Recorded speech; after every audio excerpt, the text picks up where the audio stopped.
Multi-club ownership platform, a sports investment platform backed by private equity investors, high net worth individuals, family offices. The company began back in 2021. Numbers are not public, but financially, give us an idea of where this company is, what your focus is, and how you compete against the big folks such as Apollo. Well, you rightly pointed out there's a lot of interest in sports. A lot of American investors are investing in European football, et cetera. We started as a startup 4 years ago. We wanted to pick our niche. Our niche is to find, own, and operate clubs in desirable locations that have big growth opportunities. So we invested in Cancun FC in Mexico, Club Deportivo Leganés in the suburbs of Madrid, and Le Havre in the Normandy area of France. And those are the three teams, one in first division and two in second division. And the key for us is to operate those clubs well and allow them to make money and to win games. Jeff, you talk about the key is to operate them well and to win money in games, but really what's the long-term plan? Are you looking at other sports? Do you want to stay in the soccer world? What's next? Well, we've got a lot of work to do in football. We want Leganés to get back to first division. We want Le Havre to establish itself in second division. And now that promotion and relegation is coming back to Mexico, we'd like Cancun FC to get into Liga MX. So I think our to-do list for the next 5 years is pretty busy and pretty filled.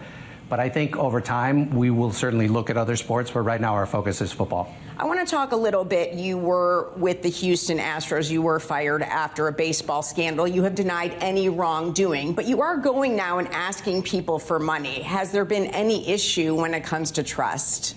No, not at all. In fact, many of the investors in Blue Crow are people that were either investors in the Astros or knew me from that time. If anything, it's been an advantage because people knew of what happened with the Astros after we got involved in getting the World Series in 2017 and reaching it in 2019 and, making money for the club and its investors. So we have a very diverse group of investors, people from private equity, entrepreneurs, technologists, et cetera, and they're all very bullish on what we're building. Does it ever come up, though? I am curious, Jeff. Like, I know we all have our pasts and histories.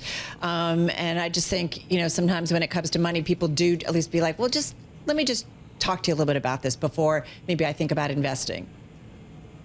Well, I think a lot of people want to know about my time in baseball and what we did and how it relates to football. It's never come up as a negative. I was telling Julie earlier that in Europe, baseball is not a very big sport, so people don't even know who the Astros are or who Jose Altuve is. So they really just care about whether we're going to win on Sunday and whether we're going to get 3 points or 1.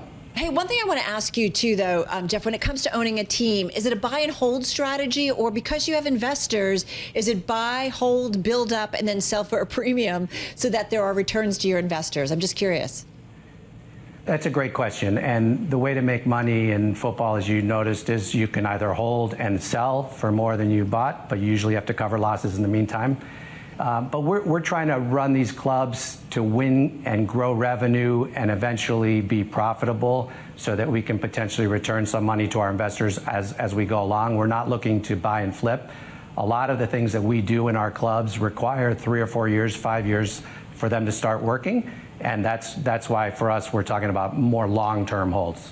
Talking about long-term and working, we talked earlier about technology and analytics. What role is AI playing in all of that? Well, the world of football has lagged baseball and basketball and other major sports in terms of the use of analytics and technology. But that's changing, and part of the reason it's changing is in football you have 11v11, so there's a ton of data and there's a ton of games all over the world, and it's hard to analyze that with just a few data scientists. So AI allows you to analyze a much, much larger volume of data and to generate insights from it. So I think it's going to be increasingly important in our world. Jeff, we talk a lot here in the U.S. about ballooning sports team valuations. I mean, you're certainly familiar with this. We just had, the deal news about the New York Giants, for example, with American football. And I'm curious if you think the growth here in the U.S. will start to slow down and the real opportunity for valuations to grow as they did here in the U.S. in the last 2 decades. That opportunity is outside of the U.S. now. I think that, well, first of all, I've always been skeptical about valuations of major U.S. sports, but I've always been wrong. I've been saying that things are overvalued for the last 30 years, and they keep selling for more and more down the road. So I'm not good at predicting that. I do think that buyer beware on European football, because there is relegation and promotion, and you have to do things well in order to increase value. And there's a lot of investors that are losing money in this sector as well. So we're hoping to be one of the winners. But we're being very cautious about what we invest in and how we do it. What makes you skeptical about U.S. team valuations? You know, it's a supply and demand question, right? Is it more complicated than that? Well, I think that generally the revenue is driven from TV contracts for most of the sports, and I just can't see those continuing to grow at the rate that they've grown. But I know it's happened. So, like I said, I'm not a good predictor of that. But I think ultimately everybody's going to want to consume sports on their mobile or on their their handheld, and that changes the dynamic a little bit. And some of these bigger contracts, may not get renewed at the increases that have happened in the past.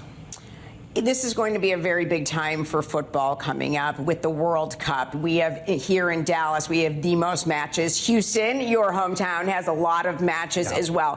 What do you think this attention on the sport in the United States will do for it overall? I think it's going to be great for all of North America, Mexico, United States, and Canada. I'm very bullish on North American football. I have been since the beginning when we invested in Cancun. And, I lived through the '94 World Cup, and everybody was expecting football to suddenly become one of the big four sports. I think it has grown, but I think it's poised to continue to grow. It's never going to beat NFL. It's never going to beat MLB or NBA, but I think it can continue to grow its fan base, and I think it can continue to produce good results. You are now in soccer. You came from baseball. I want to know what your future is. Well, like I said, we're just at the beginning. We've been doing this for 4 years. We've got a lot on our to-do list. I'm going to be focused on building Blue Crow for the foreseeable future. Is there an investor that you would love to have with you for the ride? Is there a team that you would love to go after? And I know who's going to talk, right? Because you don't want to kick up the valuation. But I am just curious, and anything you can share on your investors or who else you'd like to have with you. Well, we have a great cap table. We've got some people that have in the NBA and the NFL and MLB, et cetera. I don't like to disclose who they are because that's their business. But we're well funded. All of our investors have offered to put more money in if they need to. So really at this point, I think we have an all-star cap table. We've got a great plan, and now it's just a matter of going out and continue to execute. Jeff, 20 seconds, women's sports, how does that play into it? It's kind of popular. I don't know if you've heard that really quickly. It is, and there's a lot of money going into women's sports. We have a female team in Spain. We're looking at the sector very closely and trying to figure out what our strategy is, but it's growing in the U.S. a lot, and it's growing in Europe quite a lot, and I think it's going to continue to grow.